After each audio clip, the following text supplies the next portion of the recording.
This is my 1975 Yamaha XS650, and today I'm going to give you guys a little overview of what this bike is, why Yamaha made it, what it represents as a part of motorcycling history, and why people would want to collect these motorcycles.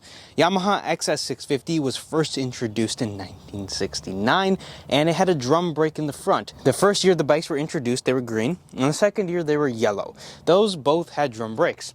The third year they introduced a disc in the front. This is a single overhead cam 650 parallel twin. As you can see, if you squint your eyes just enough, this almost represents a Norton or a Triumph Bonneville from back in the day. This was what they called at the time a copy of the English motorcycles. I think the word copy isn't quite accurate because it was better than those bikes at the time, and that's ultimately one of the reasons why they stopped being made. This was Yamaha's first ever four-stroke motorcycle. Before this, Yamaha was kind of the kings of the two-stroke game. Everyone was doing two-strokes after DKW and the Second World War.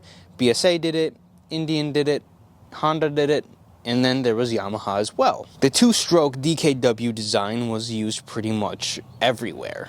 And Yamaha continued to make them, but in the 70s they realized that emission regulations were going to hit and they're going to need to go to four strokes. This was their copy of the British motorcycles, and they did it better. The CB750 was like the biggest nail in the coffin for the British motorcycling empire. It was faster, cheaper, more reliable, and overall in every single facet a better quality machine than what the British were producing. Everyone slowly went away from the British motorcycles and onto the Japanese because they were just more affordable at the time. And then there was the Yamaha XS650, which was almost as significant as the CB750 was. The XS had a little less significance than the Honda, I would say, because the Honda sold so universally. The Honda came out with 550 variants, 350 variants, 400 variants, 450 variants. The Honda was kind of like plastered everywhere at the time. Well, the Yamaha was still very, very significant at the time, but I mean, Honda was doing it back then. I would say Honda was almost the sole reason as to why the British Empire fell, alongside with them innovating in the wrong way. And that's where this bike kind of plays a part. They say that the XS650 is the bike that Triumph should have built. And by that they mean they should have made it how Yamaha made it. They made it a ton cheaper and they made it a whole lot more reliable.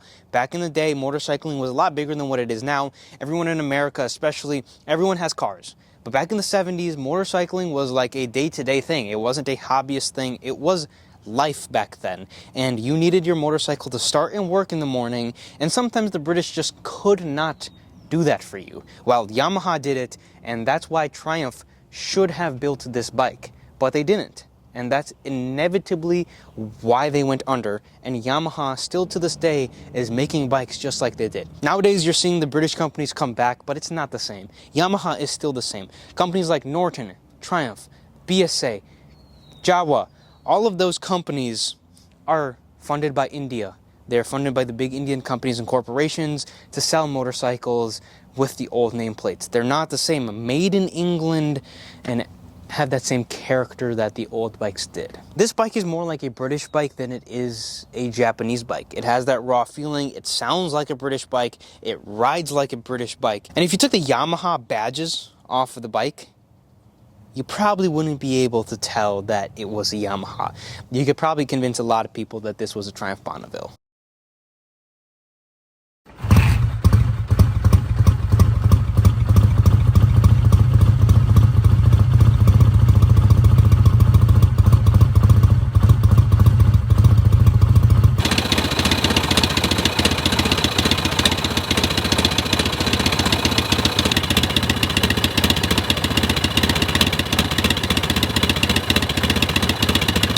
If you're looking for an old school classic motorcycle but don't want to quite dish out money for some of these British bikes, this is still a great affordable option, even though these have gone crazy in value. These are kind of having their day right now, and it's just a fantastic overall machine. One of the reasons that these bikes are so collectible, along with the 750s, is not only because of the nostalgia factor, not only because they're phenomenal motorcycles and classics, but because it was a revolution in a sense. This was a huge turning point coming from British motorcycles from 30s, 40s, 50s, and even into the 60s being the kings, and then all of a sudden they just disappeared. In the 70s, the company started to go bankrupt. They started to go under, and the Japanese rule was here. And the Japanese rule, still to this day, exists. We're under the Japanese empire in terms of motorcycling. Everyone wants the Gixxers, the Hayabusas, the CBRs, all of that. And this is where it all started. This was a very big turning point for Yamaha and a very important bike in the lineup. This is a very collectible machine, and for someone who is a collector and someone who is buying motorcycles from that period, this is one of those bikes that you just have to have. Now, I won't leave you guys without a little exhaust clip. This bike literally jumps like an old British bike does. It has so much raw power, it's just going to propel itself backwards because it just wants to go.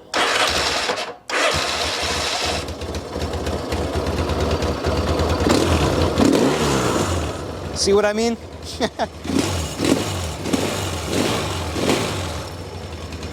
Close your eyes and tell me that's not a British bike.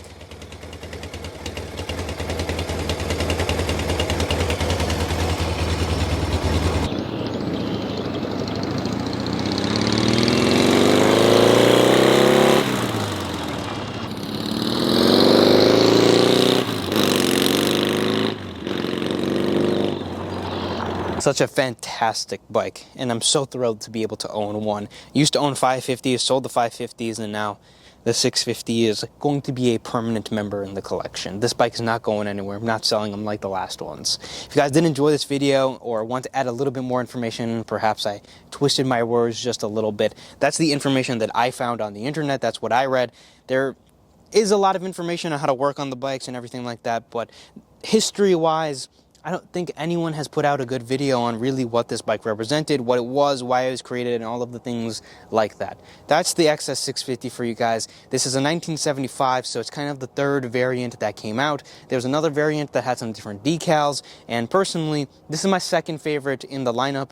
The first original disc brake bikes, so the XS2 is what they call them, had a different style tank. I like these decals better. I like this tank setup better just because that's just me, but my favorite has to be the original green and yellow bikes because of that iconic drum brake. There's not really too much that's better than just an old school motorcycle with a drum brake in the front. If you guys did enjoy this video, please do me a huge favor and subscribe to the channel, leave a like, and watch some other videos. Watch my collection video that I picked this bike up in, and you can see all the different intricacies of this particular bike or any of my other bikes. I own 25 motorcycles, and as always, I'll see you guys in the next one.